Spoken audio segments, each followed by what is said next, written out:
भाई तू प्रधानमंत्री है, शेयर मार्केट का ब्रोकर है।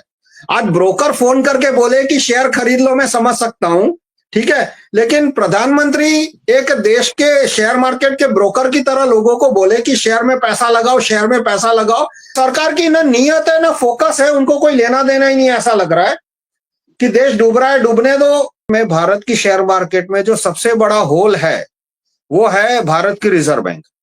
रिजर्व बैंक जब रुपया छापती है तो शेयर मार्केट ऊपर जाएगा, और वो हमेशा तो रुपया छाप नहीं सकती। डॉलर पे इंटरेस्ट बढ़ा दिया तो लोग शेयर बेच के डॉलर में जाएंगे या तो अमेरिका की शेयर मार्केट की ओर जाएंगे, तो इससे भारत की शेयर मार्केट में गिरावट आएगी। लॉकडाउन क्या था, वो छोटे उद्योगों को तोड़ने के लिए था। इसी तरह से जीएसटी है। जीएसटी की नीति क्या है कि छोटे उद्योग तोड़े, क्यों तोड़े? ताकि बड़ी कंपनियां और ऊपर आए। भारत की एक भी कंपनी अमेरिका के मुकाबले में या चाइना के मुकाबले में एआई हार्डवेयर तो छोड़ो, सॉफ्टवेयर भी नहीं बना पा रही। नमस्कार, मैं विक्रम और आप देख रहे हैं हिंद वॉइस। आज एक खबर ने पूरे देश को हिलाकर रख दिया है। अटकलें पहले से ही लगाई जा रही थी कि जो शेयर बाजार है वो आज ऐतिहासिक रूप से टूटेगा, और वो टूटा भी। 29 साल बाद सबसे ज्यादा टूटा है। 2008 में भी उतना असर नहीं हुआ था जितना आज हुआ है। 1414 अभी फिलहाल जब मैं बात कर रहा हूँ आपसे 4 बज रहे हैं, तब तक ये खबर थी कि 1414, वैसे तो मार्केट बंद हो गई है अब, 1414 पॉइंट घटा है और 73,000 कुछ पे जाकर रुका है। बताया जा रहा है कि तकरीबन 10 लाख करोड़ रुपए का नुकसान है। और इस पूरे नुकसान की बात करेंगे, बिजनेसमैन है हमारे साथ में मौजूद राहुल मेहता जी, इंजीनियर भी हैं। ईवीएम पे लेकर हमसे बात करते हैं। इनके पास पीछे बैकग्राउंड में देखिए ईवीएम को लेकर तमाम डेमो इन्होंने किए हैं, दिल्ली से लेकर अलग अलग जगह पर। तो सर बहुत बहुत स्वागत है आपका। नमस्कार सर, देखा जाए तो शेयर बाजार में आज के टाइम पे हर कोई पैसा लगाता है। थोड़ा मोटा जो कोई नौकरी भी कर रहा है वो भी पैसा लगाता है कि कुछ पैसे बढ़ जाए उसके कुछ सालों में और वो जो है कुछ कमा सके, एक्स्ट्रा अर्निंग। लेकिन देखा जाए पिछले कई महीनों से लगातार शेयर बाजार में गिरावट चल रही थी और आज तो रिकॉर्ड ही टूट गया। तो ये सब किस लिए हुआ, क्यों हुआ? आपने तो कई सारी कंपनी के साथ काम भी किया, बिजनेस आप करते हैं, तो क्या इसके पीछे का पूरा खेल? ऐसा है कि मैंने तो बहुत सारी शेयर मार्केट कंपनियों में, बड़ी शेयर मार्केट कंपनियों में नौकरी की है, सॉफ्टवेयर इंजीनियर की, और हाई प्रोफाइल रिसर्च एनालिस्ट कह सकते हैं सॉफ्टवेयर के साथ साथ, जैसे मॉर्गन स्टैनली, गोल्डमैन सैक्स और प्रूडेंशियल इंश्योरेंस। और मैं सबको कहता हूं और खुद जो करता हूं वही, कि मैंने शेयर मार्केट में जिंदगी में एक भी बार पैसा नहीं लगाया, ना कोई शेयर खरीदा है ना कोई बेचा। और हालांकि मैं शेयर मार्केट की कंपनी में एक senior high profile research analyst कम प्रोग्रामर दोनों था। और उसका सबसे बड़ा कारण क्या है कि शेयर मार्केट में, भारत की शेयर मार्केट में जो सबसे बड़ा होल है वो है भारत की रिजर्व बैंक। रिजर्व बैंक जब रुपया छापती है तो शेयर मार्केट ऊपर जाएगा, और वो हमेशा तो रुपया छाप नहीं सकती। इसलिए जब उसका रुपया छापने का किसी भी कारण से धीमा हो जाए तो शेयर मार्केट गिरेगा। तो इस तरह से ये जो रिजर्व बैंक, और इसी तरह से अमेरिका में है जो फेडरल रिजर्व बैंक है वहां का, वो प्राइवेट है। यहाँ तो रिजर्व बैंक सरकारी है, वहां तो प्राइवेट है, इसलिए वहां तो और भी बड़ी धांधली है। जैसे अभी उसने डॉलर पे इंटरेस्ट बढ़ा दिया। अब डॉलर पे इंटरेस्ट बढ़ा दिया तो लोग शेयर बेच के डॉलर में जाएंगे या तो अमेरिका की शेयर मार्केट की ओर जाएंगे, तो इससे भारत की शेयर मार्केट में गिरावट आएगी।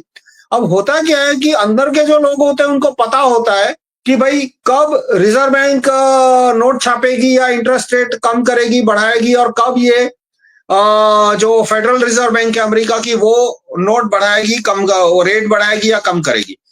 तो जो छोटा आदमी है उसको तो पता नहीं है, उसको तो बाद में पता चलता है। जबकि इन लोगों को 15 दिन, महीने पहले पता होता है कि भाई आज ये 15 ये अमेरिका की फेडरल रिजर्व बैंक है वो भी इंटरेस्ट रेट बढ़ाने वाली है। तो जाहिर है कि जिनको पहले से ये इंफॉर्मेशन मिल जाती है रिजर्व बैंक के डिसीजंस की या तो फेडरल रिजर्व बैंक के डिसीजन की, वो ज्यादा अच्छा परफॉर्म करेंगे। इसी तरह से दूसरा एक बहुत बड़ा फैक्टर होता है वॉर का। तो ये लोगों को, इनको पहले से पता होता है कि भाई वॉर इस तारीख को, जैसे कि फरवरी 2022 में ये रूस और यूक्रेन के बीच में युद्ध शुरू हुआ, तो अमेरिका के जो महाधनिक है उनको पता लग जाता है 1 महीने पहले कि भाई अब युद्ध शुरू होने वाला। इतना ही नहीं, वो चाहे तो युद्ध को 15-20 दिन आगे पीछे भी कर सकते हैं। ज्यादा नहीं, ऐसा नहीं है कि वो सर्वशक्तिमान है और पूरा ब्रह्मांड वो उनके इशारों पे चलेगा, पर उनमें इतनी ताकत है कि वो युद्ध को 10 दिन आगे कर ले या 10 दिन पीछे कर ले। जो लोग वॉर के कारण जिसका शेयर मार्केट गिरा, तो उनमें से कुछ लोगों को पहले से पता था कि भाई अब वॉर होने वाली है, तो वो शेयर मार्केट में से उसी वक्त निकल जाएंगे और जब शेयर गिरेंगे तब वो जाके खरीद लेंगे। तो शेयर मार्केट में एक बहुत बड़ा फैक्टर होता है, वो ये है कि कुछ लोगों के पास एडवांस इंफॉर्मेशन है और बाकी जो छोटे लोग हैं उनके पास नहीं है। ये बात मैंने ठीक से समझी 1997-98 में, मतलब 25, 26, 27 साल हो गए जब मैं शेयर मार्केट कंपनी में मॉर्गन स्टैनली, गोल्डमैन सैक्स इसमें जॉब कर रहा था। तो मुझे साफ दिख गया कि इन लोगों को पहले से इंफॉर्मेशन मिल जाती है। तो इसका मतलब कि छोटे आदमी को तो कभी शेयर मार्केट में जाना ही नहीं चाहिए। और मैं जितने लोगों से मिला हूं, मैंने सबसे कहा कि भाई जिंदगी में जो करना है करो, शेयर मार्केट की ओर मुंह मत देखो। या तो कोई अच्छा पीएसयू है गवर्नमेंट का, वो आपको ठीक लगे तो उसमें पैसा इन्वेस्ट करना ठीक है, बाकी तो खुद मेहनत करो, खुद कमाओ, ज्यादा से ज्यादा अपनी स्किल्स बढ़ाओ। और रियल एस्टेट और गोल्ड, इन दो चीज में ही मैं इन्वेस्टमेंट में मानता हूं। वैसे मेरी ऐसा हुआ है कि मेरा इतना सारा टाइम पॉलिटिक्स वगैरह में गया है, एक्टिविज्म में, कि ज्यादा इनकम इतनी हुई नहीं है। पर जो हुई वो मैंने दूसरे कारण से, ये रियल एस्टेट या तो लिया, गोल्ड नहीं लिया, पर मैं लेने वाला हूं, गोल्ड नहीं है मेरे पास अभी। तो इस तरह से आदमी, जिन लोगों ने शेयर मार्केट में इन्वेस्ट किया, मैं कहूंगा कि आपने गलती की, निकल जाओ।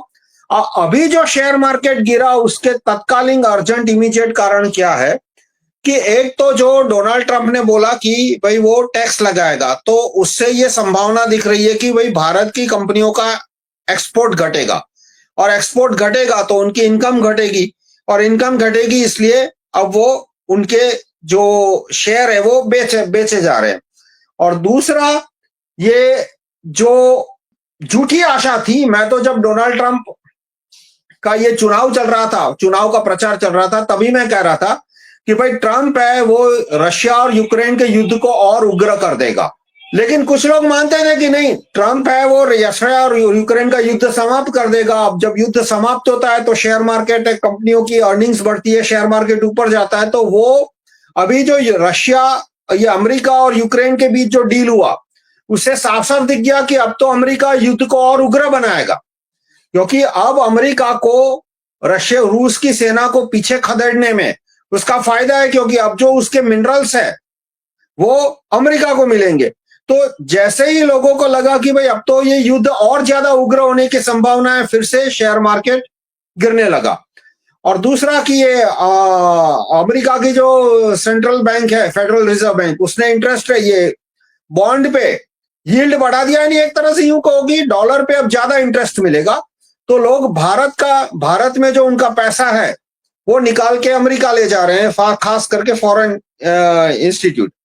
और दूसरा कि अक्सर ये बोला जाता था कि भाई भारत की इकोनॉमी और इतनी मजबूत हो गई है कि वो चीन को पछाड़ देगी।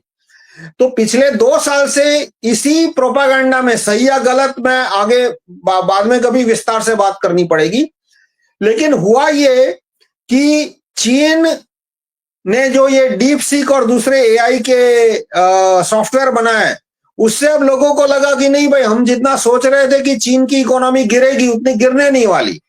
तो अभी फिर से कुछ एक कंपनियों ने भारत से पैसा निकाल के फिर से वो चीन ले गए।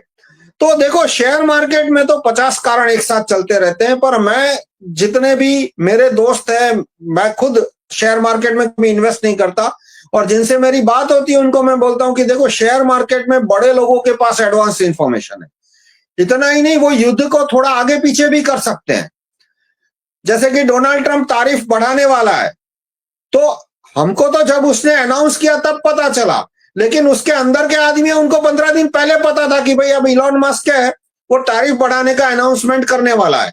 तो वो क्या करेंगे, वो शेयर तुरंत जितने उनके पास है वो बेच देंगे। और डोनाल्ड ट्रंप ने जब बोला कि भाई वो टैक्स बढ़ाएगा, तारीफ बढ़ाएगा, इंपोर्ट ड्यूटी, तो शेयर मार्केट गिरा, वो जाके खरीद लेंगे। तो इस तरह से जिन लोगों के पास एडवांस इंफॉर्मेशन है, इलीट बड़े लोग, हम उनसे कंपीट कभी नहीं कर पाएंगे शेयर मार्केट के अंदर। तो मैं तो सबको कहूंगा कि भाई शेयर मार्केट से हो सकता है जितनी जल्दी निकलो, फिक्स डिपॉजिट है, गोल्ड है, रियल एस्टेट है, उसी में पैसा इन्वेस्ट करो। तो अभी तो परिस्थिति है कि हो सकता है शेयर मार्केट और गिरे। जैसे सितंबर 2023 में 2024 में मुझे एग्जैक्टली क्योंकि मैं शेयर मार्केट को इतना फॉलो नहीं करता, शेयर मार्केट काफी ऊपर था, 85,000 तक चला गया था सेंसेक्स, और अभी गिर के वो 75,000 के भी नीचे आ गया, यानी 10,000 की गिरावट सिर्फ ये 5-6 महीनों में हो गई। और ये ट्रेंड चलता रहा तो और गिरावट होगी। तो जितनी हो सके उतनी जल्दी बोरा बिस्तरा बांध के निकल जाओ और शेयर मार्केट में मत आओ। मैं तो यही सबको सलाह दूंगा। सरकार का इस पर क्या कंट्रोल है, उसकी कौन सी नीति है, अगर वो कुछ काम करते हैं इसको लेकर, या कि उसकी कोई कमजोरी है या उसका कोई कारण है इसमें, वो तो बताइए। देखो, इसमें ऐसा है कि यदि सरकार ठीक से चलने लगे तो शॉर्ट टर्म में शेयर मार्केट और गिरेगा। कैसे कि अभी सरकार की नीति क्या है, ऐसा नहीं कि सिर्फ मोदी सरकार की, कांग्रेस की भी यही नीति थी, आम आदमी पार्टी की भी वही नीति है, उसमें पार्टियों में नहीं जाना है, कि छोटे उद्योगों को और खत्म करो ताकि बड़े उद्योग ऊपर आए। आप देखो, लॉकडाउन भी क्यों लगाया था, ताकि जो आदमी अपने पैसे पे बिजनेस कर रहा है वो टूट जाए, और जो आदमी बैंक से पैसा उठा रहा है वो और उठाता जाएगा और उठाता जाएगा। वो अपने एम्प्लॉय को सैलरी भी देगा, अपने एम्प्लॉय को वो टैक्सी रेंट करके दे देगा। मुझे एक कंपनी का नाम नहीं लेना, लेकिन उस कंपनी ने जैसे ही लॉकडाउन लगा, मार्केट में से 500 टैक्सियां रेंट पे ले ली लॉकडाउन लगने के दूसरे दिन। तो उसके एम्प्लॉय को कहीं भी जाना हो, अहमदाबाद से पुणे जाना हो, दिल्ली जाना हो, तो कलेक्टर की परमिट भी मिल जाती थी और वो टैक्सी में बैठ के चले जाते थे, उनका काम नहीं रुका। और जो बाकी छोटी कंपनियां थी वो तो बेचारों को घर से ऑफिस नहीं जाने दिया कि भाई मुझे घर से ऑफिस जाना है, ताकि ऑफिस में मैंने जो चेकबुक रखा है, पासबुक रखा है, मैं वो निकाल के कम से कम कुछ कारोबार घर पे कर पाऊं। तो उनको ऑफिस में नहीं खोलने दिया। तो लॉकडाउन क्या था, वो छोटे उद्योगों को तोड़ने के लिए था। इसी तरह से जीएसटी है, जीएसटी की नीति क्या है कि छोटे उद्योग तोड़े, क्यों तोड़े, ताकि बड़ी कंपनियां और ऊपर आए। तो यदि सरकार ने ईमानदारी से काम करना शुरू किया, मैं ये नहीं बोलता कि बड़ी कंपनियों को परेशान करो, छोटों को लोन दो, मैं कहता हूं लेवल फील्ड, यदि सरकार ने लेवल फील्ड भी शुरू किया तो होगा क्या कि बड़ी कंपनियां टूटने लगेगी और छोटी कंपनियां ऊपर आएगी। मतलब इकोनॉमी को फायदा होगा, भारत की इकोनॉमी को फायदा होगा। लेकिन कम से कम 6 महीने, 1 साल, 2 साल तक क्या होगा कि छोटी कंपनियां ऊपर आएगी, बड़ी कंपनियां टूटने लगेगी, यदि सरकार ईमानदारी से काम करने लगे तो शेयर मार्केट और गिरेगा, क्योंकि छोटी कंपनियां है, वो हो सकता है बड़ी हो जाए तो साल 2 साल, लेकिन वो साल 2 साल 5 साल के बाद शेयर मार्केट में जाएगी। आज की तारीख में तो छोटी कंपनियां शेयर मार्केट में है नहीं, अधिकतर बड़ी कंपनियां हैं। तो यदि सरकार ईमानदारी से काम करेगी तो शेयर मार्केट और गिरेगा।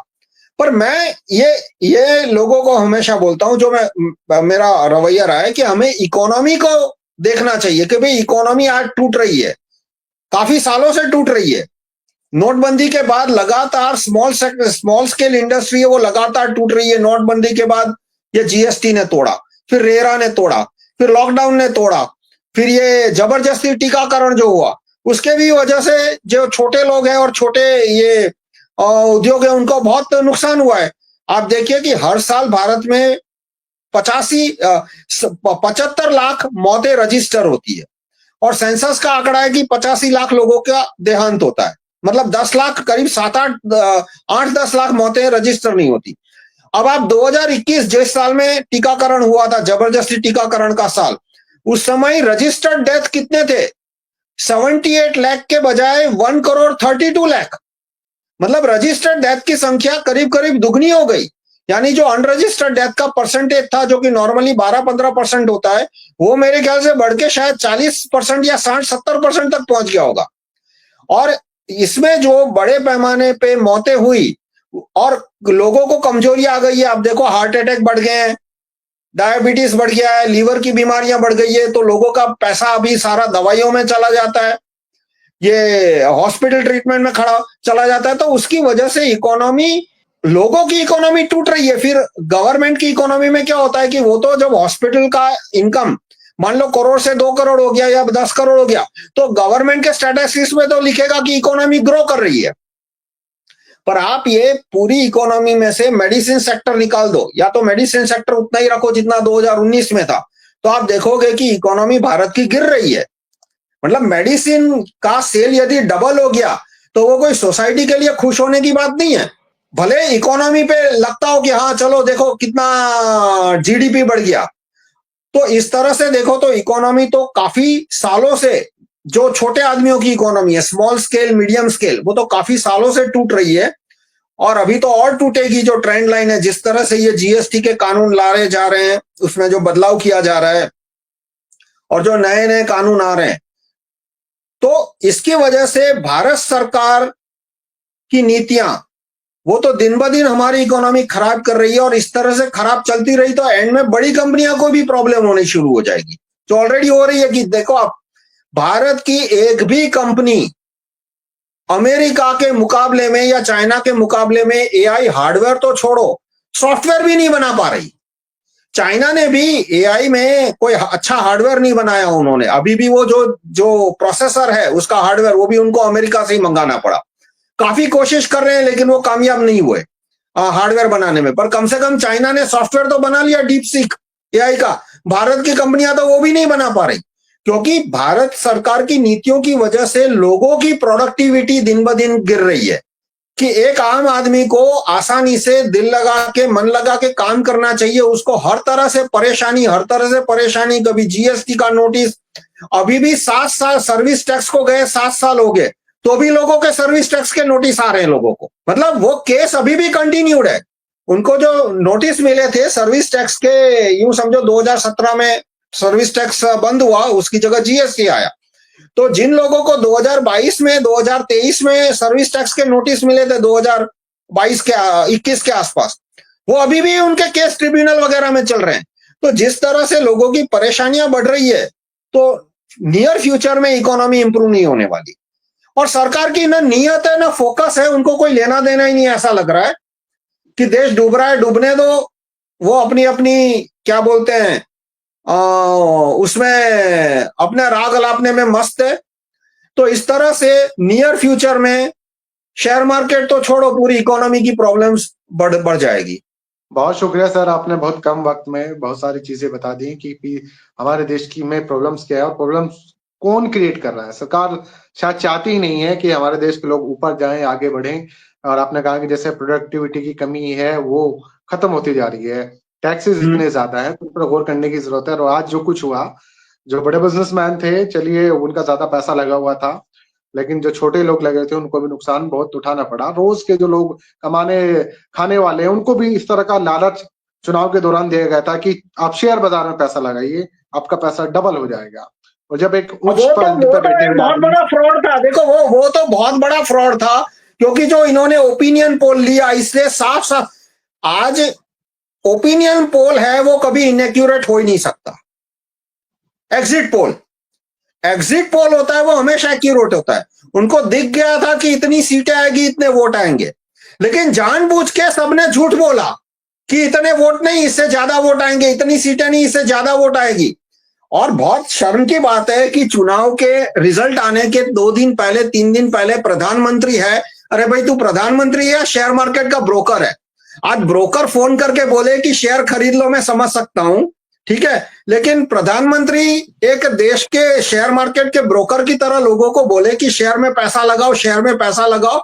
और मतलब इतनी तुम्हारे अंडर में रॉ है, तुम्हारे अंडर में इतनी एजेंसी है, तुमको पता नहीं है कि कितने वोट, और वो करती है, और उसमें गलत बात नहीं है। देखो सरकार की एजेंसियों का ये काम है कि वो पता लगाए कि देश के लोग क्या सोच रहे हैं, क्या कर रहे हैं। तो एग्जिट पोल है वो, यदि मान लो रॉ या ये एग्जिट पोल लगाते हैं तो उसमें कोई बहुत बड़ा अनएथिकल या इलीगल चीज नहीं है। पर जब इंफॉर्मेशन है कि ये रिजल्ट आने वाला है तो ठीक है, मौन रखो। मैं कहता हूं बोलो नहीं, वहां तक मैं समझ सकता हूं कि यदि किसी आदमी की सीटें कम होने वाली हो और वो मौन रखे, या तो बोले कि हाँ भाई सीट बढ़ने वाली है, वो भी मैं समझ सकता हूं कि 200 सीट आने वाली है, और बोल दे कि 400 आने वाली है, वो भी ठीक है। पर वो ये बोलना शुरू करे कि हाँ मेरी 400 सीट आने वाली है, ठीक है आप शेयर खरीदो, तो ये तो अब बहुत ज्यादा बेईमानी हो गई। पर अब ऐसा है कि बेईमानी का स्टैंडर्ड इतना गिर गया है सारी पार्टियों में, तो अब कोई बोलने की बात नहीं है। पर बहुत ये पार्टी लेवल की बात ठीक है, लेकिन प्रधानमंत्री तो पूरे देश का होता है ना। हाँ हम नहीं, पर देखो सारे मुख्यमंत्री, इसमें ऐसा है कि प्रधानमंत्री के साथ साथ सारे मुख्यमंत्री भी ऐसे ही हो रहे हैं अभी, ठीक है, एक भी अपवाद नहीं बचा। तो वो जो हुआ वो बहुत गलत था, ये मैं कहूंगा कि जिस तरह से लोगों को शेयर खरीदने के लिए एक तरह से प्रॉम्प्टिंग दी गई, वो भी प्रधानमंत्री के द्वारा, वो बहुत ही गलत था। और ठीक है लोग, और दूसरा देखो इसमें बात ये भी आती है कि भाई आप क्यों ऐसे लोगों पे भरोसा करते हो। फिर एक आती है ना कि भाई, एक अंग्रेजी में कहावत है कि fool me once shame on you, fool me twice shame on me, कि एक आदमी ने मेरे को मूर्ख बना दिया तो वो आदमी गलत है, पर उस आदमी ने यदि मुझे 2 बार मूर्ख बनाया तो फिर मैं बेवकूफ हूं, मेरी बड़ी गलती है कि मैं दूसरी बार भी मूर्ख बन गया। तो इस तरह से भारत के लोगों को भी यदि ये 3-4 लोग जो है, ठीक है, अलग अलग पार्टियों के वरिष्ठ नेता, अब वो बार बार मूर्ख बना रहे हैं और लोग मूर्ख बन रहे हैं, तो बहुत सारे समस्याएं हैं ये वैचारिक स्तर पे। पर देखो इस तरह से तो शेयर मार्केट, मेरा ये मानना है, और मैं कोई ज्योतिष नहीं हूं, ना ही मेरा ज्योतिष में विश्वास है, कि जो अभी हालात है उसमें शेयर मार्केट और गिर सकती है। और दूसरा कि अमेरिका है वो भारत और चीन के बीच में युद्ध करवाना चाहता है। ये बात तो मैं फेसबुक पे काफी समय से लिख रहा हूं, और ये अमेरिका का 7-8 साल पुराना प्लान है, आज का नहीं है।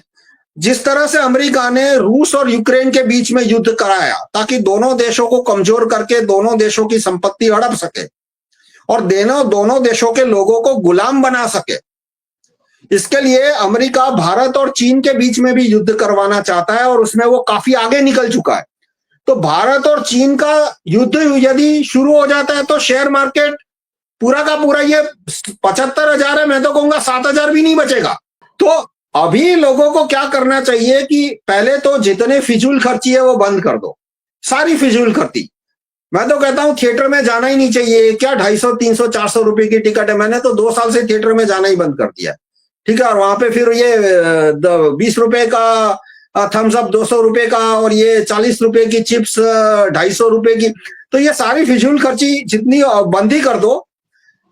और ये जितना हो सके उतना पैसा बचाओ, और सोने और चांदी के सिक्के 1 ग्राम के 2 ग्राम के गहने को मैं ज्यादा सपोर्ट नहीं करता, क्योंकि उनको बेचने जाओ तो वैसे ही 10% लॉस हो जाता है मिनिमम। तो ये, और दूसरा कि अच्छा रियल एस्टेट जो कि रेंट भी दे सकता हो आपको, अभी उसी पे फोकस करो। फिलहाल शेयर मार्केट का भरोसा नहीं है, वैसे ये बात मैं काफी सालों से सबको बोलता हूं। और दूसरा मैं कहता हूं कि जिनको भी घर लेना है गलती से भी लोन मत लेना, क्योंकि इंटरेस्ट रेट अभी और ऊपर जा सकता है। कि जैसे अमेरिका ने डॉलर पे इंटरेस्ट रेट बढ़ाया, तो हो सकता है भारत की बैंकों को भी इंटरेस्ट रेट बढ़ाना पड़े, हो सकता है। तो ऐसे केस में आपका ईएमआई बढ़ जाएगा, तो या तो लोन ही मत लो, या तो लोन लेना है तो फिक्स्ड इंटरेस्ट लोन लो, भले ज्यादा लगे, भले आपको लगे कि 1% ज्यादा है, 2% ज्यादा है, लेकिन ये जो वेरिएबल इंटरेस्ट है उसका तो कोई भरोसा नहीं है, 9% का कब 15% हो जाए। तो वैसे तो मैं कहूंगा लोन ही मत लो, फिजूल खर्ची जितनी हो सके उतनी कम कर दो, अपने स्किल्स पे जितना हो सके उतना फोकस करो।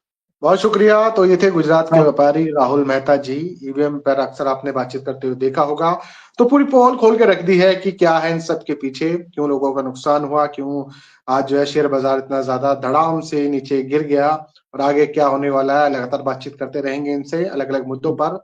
अगला टॉपिक एआई पे बात करेंगे कि भारत एआई में कहाँ खड़ा है, बाकी देश कहाँ खड़े हैं। कुछ जानकारी आपको इस एपिसोड से मिली होगी, तो बने रहेंगे हमारे साथ। पहली बार देख रहे हैं सब्सक्राइब कीजिए, लाइक कीजिए, फॉलो कीजिए। फिर मुलाकात होगी, तब तक के लिए दीजिए इजाजत।